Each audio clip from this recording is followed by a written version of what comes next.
सास के आगे ज़बान नहीं खुलती थी मेरी, और जब खुद सास हूँ तो बहू के आगे ज़बान नहीं चलती। मन की इच्छाएं पहले भी दबी थी और आज भी जैसी दबी की दबी ही रह गई है। आज ये दीवारें मुझे इतनी अपनी क्यों लग रही है। 30 वर्षों की गृहस्थी में मैंने इन दीवारों को कभी भी अपना नहीं समझा, लेकिन अब महसूस हो रहा है कि इन दीवारों से ज़्यादा अपना तो कोई है ही नहीं। 30 वर्षों पहले इस घर में ब्याह कराई थी तो इन दीवारों को अपनी सास के घर की दीवारें मान ली थी। उसके बाद कितनी कोशिश की थी मैंने इन दीवारों को अपना बनाने की, पर कभी भी इतना अपनापन मेरे मन में नहीं जागा था। आते ही सास ने फरमान सुना दिया था, बहू मेरे घर में ऐसा होता है वैसा होता है, कोई भी बात होती है तो मैं यही कहती थी यह मेरा घर है, इसमें ऐसा ही होगा, और अगर किसी को मेरी बात नहीं माननी है तो वहाँ मेरा घर छोड़ सकता है। लेकिन आज दोपहर को सोते वक्त ऐसा लग रहा था जैसे ही दीवारें मुझसे कह रही है, देखा तनु, हमें ठुकरा दिया पर हम तेरा साथ कभी भी नहीं छोड़ेंगे। हम आज भी तेरी है, सब तुझे धोखा दे देंगे पर हम तुझे कभी भी धोखा नहीं देंगे। आजकल के दीवारों से आवाज़ें आनी शुरू हो गई है। क्यों मैं इन दीवारों की बातें सुनती हूँ? ऐसी तो कुछ भी अनहोनी नहीं हुई है मेरे जीवन में। हर माँ के जीवन में ऐसा वक्त आता ही है। फिर मैं इतना अकेलापन क्यों महसूस कर रही हूँ? पहले भी तो इतनी अकेली ही थी, फिर आज यहाँ अकेलापन इतना ज़्यादा क्यों खलने लगा है? पड़ोस वाली आंटी कहने लगी, अच्छा किया बेटा, फ्री हो गई है, बच्चों का ब्याह कर दिया, अब आराम कर, घूम फिर, अपने शौक़ पूरे कर। पर कौन से शौक़, कौन सा घूमना फिरना, कौन सा आराम? सब कुछ तो मन से होता है और बहुत ज़्यादा पैसों से। अगर मन स्वस्थ ना हो तो कुछ भी नहीं होता है, और अगर जेब में पैसा ना हो तो कुछ हो ही नहीं सकता। यही ठीक है, जीवन आराम से बीत रहा था, पर इतना तो कभी भी नहीं हुआ कि रोज़ रोज़ घूमने जाऊँ। कहता है कि अब भगवान का नाम लो, कीर्तनों में जाओ, कथाएं सुनो, पर जीवन भर मेरा घर में ही मेरा मंदिर, काशी, काबा सब रहा है। तो 50 की उम्र में यहाँ नया शौक़ कहाँ से पालूँ? काम करने की सोची तो लोगों ने कह दिया कि यहाँ काम नहीं, आपकी उम्र को अब आराम करना चाहिए। क्या 50 साल की उम्र में ही मैं बूढ़ी हो गई हूँ और अब सिर्फ भगवान जो है भी या नहीं का ही सहारा लूँ, या फिर चुपचाप बैठकर बेकार के भजन कीर्तन ही सुनूँ? बेटी का फ़ोन आया, माँ आप कोई NGO ज्वाइन कर लो, आपका मन लग जाएगा, समाज सेवा करने से संतुष्टि भी मिलेंगी। लेकिन एक मध्यम वर्गीय गृहस्थन क्या जाने है समाज सेवा क्या होती है? जिसने सारी उम्र अपने घर के बाहर कदम न रखा हो, वहाँ क्या समाज सेवा करेंगी? बेटे का फ़ोन आया, 4 घंटे का सफ़र है मम्मी, जब आपको ज़रूरत होगी आ जाऊँगा। पर जब बहुत ज़्यादा बीमार पड़ी थी तब भी बेटे का फ़ोन ही आया, मम्मी आ तो जाओ पर छुट्टी नहीं मिल रही है। नहीं बेटा मत आओ, मैं कर लूँगी, और तुम्हारे पापा तो है ही ना। भरे मन से कहना पड़ा था। उस वक्त भी सिर्फ ये दीवारें मुझसे कह रही थी, कोई बात नहीं, हम हैं ना तेरा ख्याल रखने के लिए, तू आराम कर, हम तेरा ख्याल रखेंगे, हम हैं ना तेरे साथ, जब तू थक कर सो जाएंगी तो हम तेरा पहरा देंगी। सारा जीवन मैं इन दीवारों से इतने अपनेपन का एहसास नहीं कर सकी। सारा जीवन सोचती रही कब इन दीवारों से पीछा छूटेगा, कब अपनी नई दीवारें बनेंगी।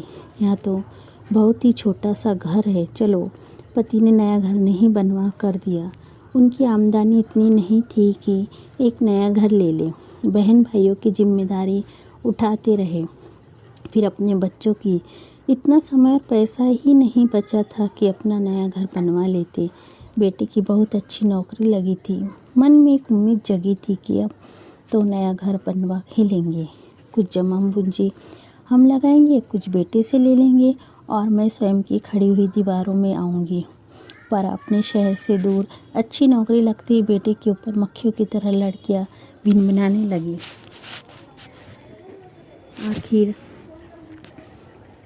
एक लड़की के प्यार में बेटा फंस ही गया और आनंद फानंद शादी का फैसला भी हो गया। पति ने समझाया, मम्मी अभी तो भाई की लड़की पसंद है, फिर बाद में ढूंढनी पड़ेगी। बेटी ने समझाया, हाँ ये ठीक ही तो कह रहे हैं, कुछ अनहोनी तो नहीं हो रही है। सब बेटों की शादी होती है तो फिर मैं इतने परेशान क्यों हूँ। बड़े लाड़ से बहू को घर में ब्याह कर लाई थी, लेकिन आते ही बहू ने न सिर्फ बेटे को हथिया लिया था बल्कि सारे गहने भी अपने कब्जे में कर लिए थे। मैं अपनी खामोशी की आदत के कारण कुछ बोल ही नहीं पाई थी। मम्मी जी, यह तो बहुत ही सुंदर हार है, पर मैं इसे पहन लूँ, अपनी सहेली की शादी में पहनूँगी। एक बार भी तो ना नहीं कर पाई। मन खींचती रहती थी पर ऊपर से कुछ नहीं कह पाती थी।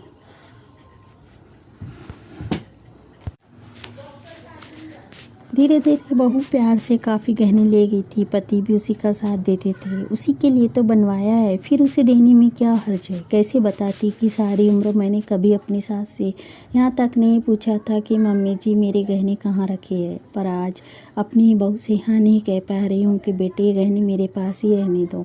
हमारी पीढ़ी की सासों की यही विडम्बना है कि अपनी सासों से भी सारी उम्र डरती रही और अब पढ़ी लिखी सास होने के कारण बहुओं को कुछ कह नहीं पाती। शायद मैंने बेटे से कुछ ज़्यादा ही उम्मीदें लगाई थी, तभी हमेशा उस पर विश्वास करके अपने घर का सपना देखती रही थी। आखिरकार वहाँ मुबारक दिन आ ही गया था, लेकिन ज़मीन की रजिस्ट्री होने लगी तो बेटे ने कहा, मम्मी रजिस्ट्री तो सुनंदा के नाम से करवाते हैं, लोन लेने में आसानी होगी, वह नौकरी करती है ना। लेकिन पैसा तो पापा का भी लग रहा है। सोच ही सकी पर मुंह से बोल ही नहीं पाई, क्योंकि उसके पहले ही पति बोल पड़े, कोई बात नहीं, किसी के भी नाम करवाओ, घर तो बन ही रहा है ना। वैसे भी हमारा जो भी है वो इसी का तो है। मेरा मन चीखने लगा, मेरी दीवारें कहाँ है। सालों तक इंतज़ार करने के बाद भी मेरे हाथ कुछ नहीं आया। दीवारें तक नहीं, घर बनकर तैयार हो गया था। मैं स्वार्थी नहीं थी और ना ही अपने बेटे के बारे में बुरा सोच सकती थी, पर इस मन का क्या करती जो बरसों से एक ही आस मन में लगाए बैठा था कि मेरी भी अपनी दीवारें होंगी और उन दीवारों को मैं अपने हिसाब से सजा सकूंगी। लेकिन बेटे के लिए मन की सारी कुंठाएं मिटाकर उसका घर बनने का इंतज़ार करती रही। मुझे वह दिन याद आ रहा था जब मैंने इस घर में बदलाव लाना चाहा था। तब मेरी सास ने साफ इनकार कर दिया, इस घर में कुछ भी बदलाव नहीं होगा, यह मेरा घर है और इसमें वही होगा जो मैं चाहूँगी। उनकी वह रोबुली आवाज़ आज तक मेरे कानों में गूंज जाती है। उनके मरने के इतने सालों बाद भी मैं इस घर में कुछ भी नहीं बदल सकी। कुछ दिनों पहले सोफ़े बदलने चाहे थे तो पति ने मना कर दिया। अरे अब इस पुराने घर में पैसा लगाने का क्या फ़ायदा, नया घर बनवाएंगे तो फिर उस सोफ़े भी लगवा लेना। मन फिर से उलझ गया। ठीक ही तो है, पुराने घर में पुराने सोफ़े ही तो चलेंगे, नए घर में नए सोफ़े की बात करनी चाहिए। ठीक है, पर यह नया घर कब बनेगा और मुझे नई दीवारें कब मिलेंगी। अब तो जीवन की संध्या आ गई है।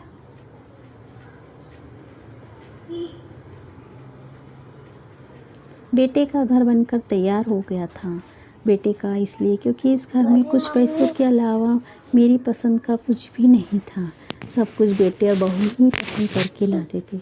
मैं माँ थी, अपने ही बच्चे से ये स्वभाव कैसे रख सकती थी। पर इस मन का क्या करूँ जो सदा से कुछ अपनी दीवारें चाहता था। गृह प्रवेश का समय तय हो गया था। मम्मा आप जल्दी आना, आप ही को पहले घर में प्रवेश करना है। बेटे का मान करना अच्छा लगा था, पर गाड़ी लेट हो गई थी। घर में सुनंदा की माँ प्रवेश कर चुकी थी।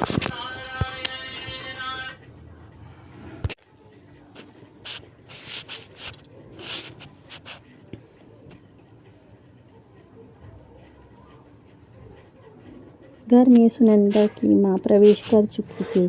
आप देर से आई तो किसी बुजुर्ग को घर में प्रवेश करना था, सो मोहित जिद करके मुझे पहले ले आया था। उसकी बातें मुझे कांटे की तरह चुभ रही थी। कैसा लगा घर मम्मी, रात को मोहित पूछ रहा था। एक कमरा मेरा भी बनाया गया था, उसे ही देखकर खुश हो रही थी। बहुत अच्छा बना है बेटा, मैं खुश होकर बोली थी।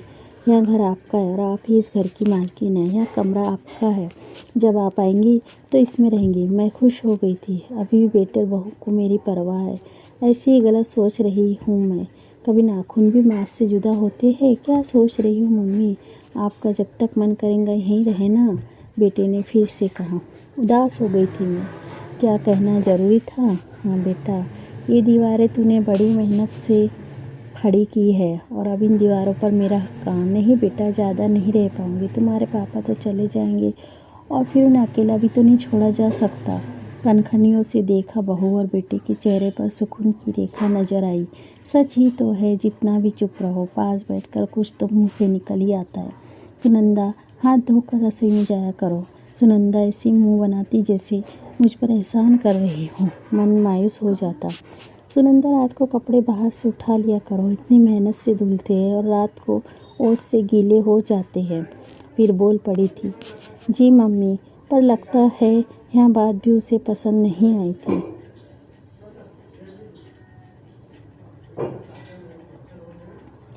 तभी तो सुबह तक कपड़े बाहर ही पड़े थे। फिर मन कह उठा, चुप रहा कर, ज़्यादा मत बोला कर। ऐसी ही कई छोटी छोटी बातें थी जिन्होंने मन को छलनी कर दिया था। हफ्ता भर भी न रह पाई थी बच्चों के पास।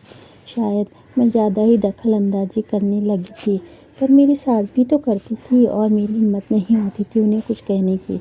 और उनकी बात तो मेरे लिए जैसे पत्थर की लकीर होती थी। अगर कभी कुछ मना करने की सोचो भी तो पति से डांट अलग पड़ती थी। पर वो ही पति अपनी बहू के लिए कैसी अलग सोच रखने लगे हैं। शायद ज़माना बदल गया है, पर मेरे लिए क्यों नहीं बदला? शायद मैं ही नहीं बदल पाई हूँ, या फिर मैंने सबसे कुछ ज़्यादा ही उम्मीदें